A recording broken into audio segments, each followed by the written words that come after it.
There's a lot of advice you can find on the golf swing online, but this one piece of advice, if you choose to ignore it, could ruin your swing. Today's video, you are going to learn why this piece of advice is so important and why ignoring it will damage your swing. You're going to learn what to do instead. And of course, you're going to see a drill, learn a drill on how to change it. There is a lot of advice on how to pivot in the golf swing. If you just watch what great players do, you're going to see one piece of advice. Sometimes it's overlooked, not talked about, or even advised against. Like it's how you move your shoulder, your lead shoulder in the backswing. Yeah. Massively, massively important. Can make or break the swing. Turn is kind of vague, right? Turn can mean so many different things. I mean, I could turn over here, Right. I could turn this way, I can turn, I'm still turning, right? We've seen all varieties on the lesson It's tee. so vague that, you know, sometimes the devil's in the details, and this is one of them. And the way Mike and I started sorting this out is with gears, there's markers all over the body, and there happens Right. to be one on each shoulder, right? And you're most likely not going to have gears watching this video, but you can. There's a shirt seam on just about every shirt that goes down the trap, right? Yeah. And then the one across the shoulder, where those meet right there, you can just imagine you have a marker, or you can even put a white piece of tape there to see it when you film your video. Now imagine that mark, Yep. when it moves, it creates like a streak in the air that would stay there. So you would see the path of that Right. lead shoulder. And so everybody thinks about the path of the club. Well, your body segments and joints, they have a path too.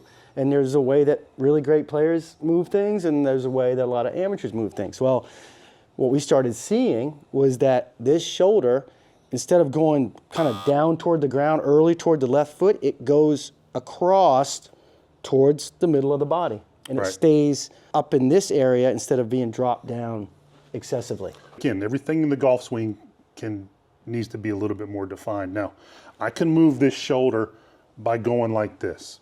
Okay, that's no bueno. That's not it. Don't do that. I can move it by doing this. That's what we're after. Yeah. Right. We're after moving this shoulder without swaying my head over, and the head can move. Like we always say, half a head is kind of the range you want to operate in. Is where you'll find what great players do. But taking the head forward or tilting the head forward and dropping this shoulder down as kind of a side bend move right off the bat is not the way great players do it. It's a trajectory that moves on. You're still moving it across, and I'm turning, like Mike said, without making a big body shift. And I think that's the key to start making like a great pivot on the backswing. So let's talk about what not doing that will set up for you, and why it's a break for your swing, and then why you want to do it and why it's a make for your swing. Yeah, so let's just say I overdid it and I just immediately started taking this, well, put your finger right here. So this is how I always like to think about this. There's a little wall here. You know, the way we would like to see it, obviously I'm moving away from that, right? Mm-hmm. Without moving a big part of my mass over there. Now, if I stay this way against this wall, I can turn and I feel like I've, loaded the body up. But the problem is that's a steep backswing motion. Okay, so go back to that steep backswing. Yeah, so I'm there. We call this like a hoist, where you're literally hoisting the club up. I'm not really doing anything with my arms and not really lifting my arms, which we know every good player lifts their arms. But I can kind of fake that by doing this. Now the problem with that is, go ahead and demonstrate that, is as soon as you add turn to that, it's steep. So as soon as I start unwinding, unless I make a really excessive hip slide forward and keep my arms really down back, in the backswing, I'm gonna start swinging this club out over the plane. Now, if you do the excessive slide, right, you may not be steep, but you're also not going to be very open at all. That's right. You'll be And you'll be dealing with massive in-to-out pass and all. Like there's so many compensations you have to make just from how this shoulder starts to move or doesn't move in the early part of the backswing. And the argument there sometimes you hear online is, oh, well, you can't hit the ground in front of the ball if you do that. So that's just... Sure you can. It's just patently silly. It's just not true. So I can move this across, allow my weight to shift forward as my body opens up. I can hit in front of the ground as far as I want to. You just turn on any tour event or from any tour, and you're going to see players hit the ground in front of the ball from all kinds of different by moving the shoulder across. Yeah. Or even some guys that are back here. It's Right. just not a prerequisite to hitting the ground in front of the ball. And I think it gives you a lot easier chance to swing the club on the right plane. Because if I tilt left excessively here in the backswing, and I start unwinding, you can see where that club goes. If I do the exact opposite and swing my left shoulder way across, obviously I would never do this in a normal swing, but just for argument's sake, I can swing as far out to the right as I want, and that motion there, a little bit of that would help a lot of golfers, especially those of you that are too steep. Right, and why golfers are afraid of moving this shoulder across. One is they're used to doing it with a sway. Not good, don't do that.